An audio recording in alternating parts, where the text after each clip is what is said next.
Comment section में हमें एक दोस्त ने बहुत अच्छा सवाल भेजा कि अगर कोई दरख्वास्त ज़ेर दफ़ा 12(2) CPC सिविल कोर्ट से डिसाइड हो जाए या उसके इंटरलोक्यूटरी ऑर्डर्स को हमने रिवीजन में चैलेंज करना हो, तो उस फाइनल ऑर्डर के अगेंस्ट या उस इंटरलोक्यूटरी ऑर्डर के अगेंस्ट जो रिवीजन होगी वो कहाँ फाइल होगी। मेरा ख्याल है उनका ये सवाल उसकी पेक्यूनियरी जुरिसडिक्शन जो अपेलेट कोर्ट की है उसके कॉन्टेक्स्ट में है। इसमें 3 सेक्शन है जो that come into play. Number 1, section 115 of the CPC जो हमें रिवीजन की रेमेडी देता है।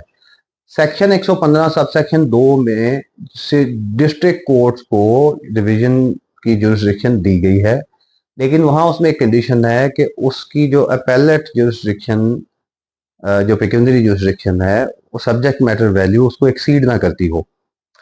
Section 18 of the West Pakistan civil code ordinance 1962 में डिस्ट्रिक्ट कोर्ट्स की पेक्यूनियरी जो जुरिसडिक्शन है या लिमिट है वो बताई गई है कि वो subject matter value 50 million rupees से एक्सीड ना करती हो, तो फिर डिस्ट्रिक्ट कोर्ट्स अपील या रिवीजन सुनेगी। अगर एक्सीड करती है तो फिर high court. Section 2H of the civil code ordinance ये डिफाइन करता है वैल्यू को, यानी वैल्यू है subject matter value of the suit plaint में जो दी जाती है। तो आपने ये 3 चीजें ध्यान में रखनी है। अगर आप दरख्वास्त दफा 12(2) CPC के अगेंस्ट रिवीजन फाइल कर रहे हैं, आप रिस्पोंडेंट है या आप एप्लीकेंट हैं या आप उसको डिफेंड कर रहे हैं उस रिवीजन को, कि सबसे पहले आपने देखना है उसकी प्लेंट को। प्लेंट में सब्जेक्ट मैटर वैल्यू क्या है।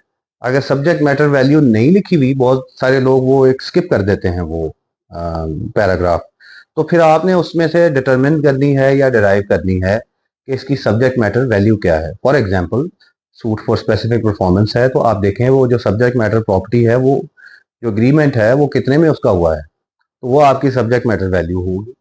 एक जजमेंट है इसके ऊपर, वो है 2017 YLR, पेज है इसका 2347। मैं ये डाल भी दूंगा नीचे टेक्स्ट में।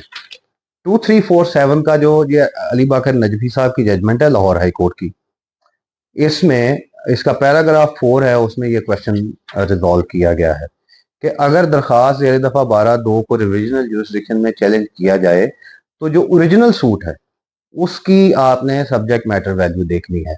ऐसा नहीं है कि आप देखें, अक्सर लोग जो करते हैं कि 12(2) की दरख्वास्त में तो कोई वैल्यू नहीं लिखी हुई, तो ठीक है डिस्ट्रिक्ट कोर्ट में कर दो इसकी रिवीजन। नहीं, आप जाएंगे प्लेंट में, ओरिजिनल सूट में जिसमें वो 12(2) आई है, तो वो आप देखेंगे उसकी वैल्यू क्या है। फिर आप अपना ये डिटरमिन करेंगे कि ये हमें डिस्ट्रिक्ट कोर्ट्स में फाइल करनी है या हाई कोर्ट में फाइल करनी है।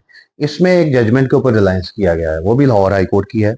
वो है PLD 1984 Lahore high court, page है 515। उस जजमेंट का पैराग्राफ नंबर 8 इसमें कोट किया हुआ है और उसमें भी ये क्वेश्चन जो है रिजॉल्व किया गया है और वैल्यू का भी क्वेश्चन रिजॉल्व किया गया है।